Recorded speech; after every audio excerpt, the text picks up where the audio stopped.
Hello everyone and welcome to another Top 5 Records video. Today I have been looking for quite some time. It was about 1 or 2 months ago that Pink Floyd announced that they would finally release their first live show on vinyl.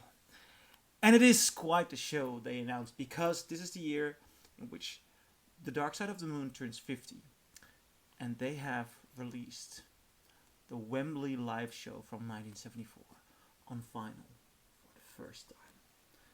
Now, this is quite the moment because, apart from inclusion in a certain box set, this is the first time this live recording has ever seen the daylight officially. Now, I have seen or I have listened to this live recording before because when I was 16 or 17 and when I just encountered Pink Floyd and Dark Side of the Moon, I got hold of a bootleg copy of this Wembley gig from 1974. And I have very beautiful memories for that bootleg. And it was a bootleg of a professional source. So that was the reason why I played it very often because, and that's what makes this release even more special, there are very few Pink Floyd live releases officially out there. You can buy the DVD, not the Blu-ray, the DVD of Pompeii, which you could call that a live show, but there's no audience, so you can do it again when it goes wrong. So is it really a live show? You can officially buy the DVD in the George Sluizer box set. That's the name of the director who shot the concert film of Kralingen Pop. A Stamping Ground is the official title because Pink Floyd in 1970 they played in Rotterdam in the Netherlands, and in the Stamping Ground film there is an official two official songs by Pink Floyd. Then there is the Is There Anybody Out There release, Pink Floyd live at Earl's Court in 1980, and there are inclusions in box sets but obscure situations. The only Pink Floyd live release, pure audio release, that I know of, apart from this one, is the Earl's Court 1980 show. And I'm not including Pink Floyd shows after Roger Waters because, with all due respect to the others, I mean, when Roger Waters leaves, the form and the sound is still there, but the soul and the essence is missing. So I'm not interested in Pink Floyd after the final cut. And I know that I'm insulting some of you fans, but that's not Pink Floyd for me. Now, Dark Side of the Moon live.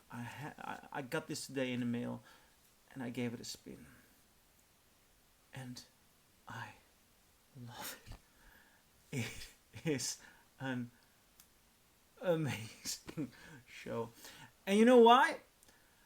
Well, this is interesting, and this has always intrigued me because the show is so much like the record because it has the same build up, same songs, but it's different. The intensity is different. Some songs and intros have different build-ups. There are different samples used. The album is full of samples. There are different solos involved. The timing is different. So it sounds a lot like the album we have all been spinning so often, and it, for me, has defined listening to music for, well, actually my entire life. And you hear it in a way that is so familiar, yet different. It has a live energy. It has different touches, different timings, different emotions, different vocals. It is so bizarre to listen to, and it is so, I mean, on one hand it is this unique live experience, on the other hand it is so intimate and warm, and this is a very good clean mix. I mean, this is a beautiful sounding live album. Thing is, because we're so acquainted with the original studio album, do not expect this mix to draw you in as much as the studio mix does. This is not the audiophile masterpiece the studio album is, but it is a live record of beautiful intimacy with a beautiful sound, and there is so much going on.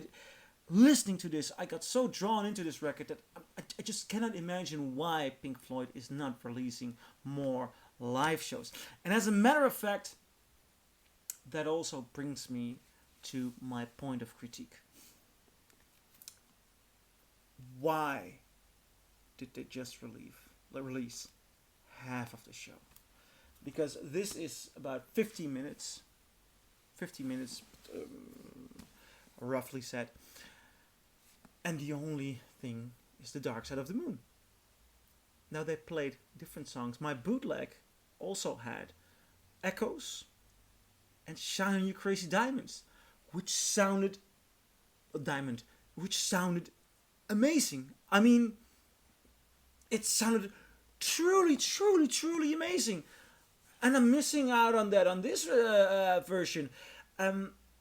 The original live show, and I believe the original broadcast, even included songs that would later become Sheep and Dogs. Well, at least 2 songs from the album Animals. I haven't heard them on my bootleg, but if they are included in the original broadcast, why not include them now? I mean, I'm so grateful to have this live show. It is such a beautiful live record, and I'm so happy that Pink Floyd finally released a live show.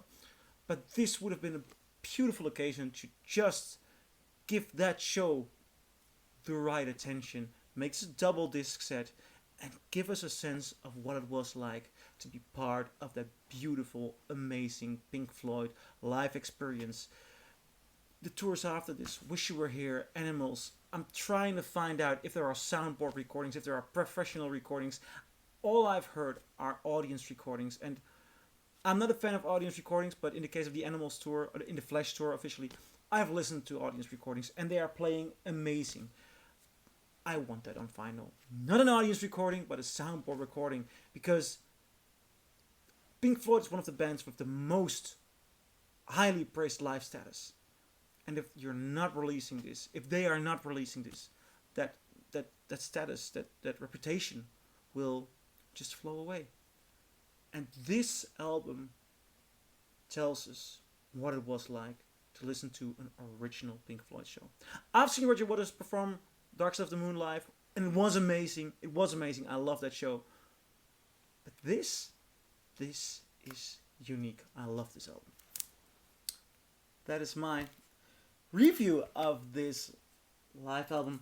What do you think? Do you agree? Do you disagree? Leave a comment below, and I'll see you in the next video. Bye.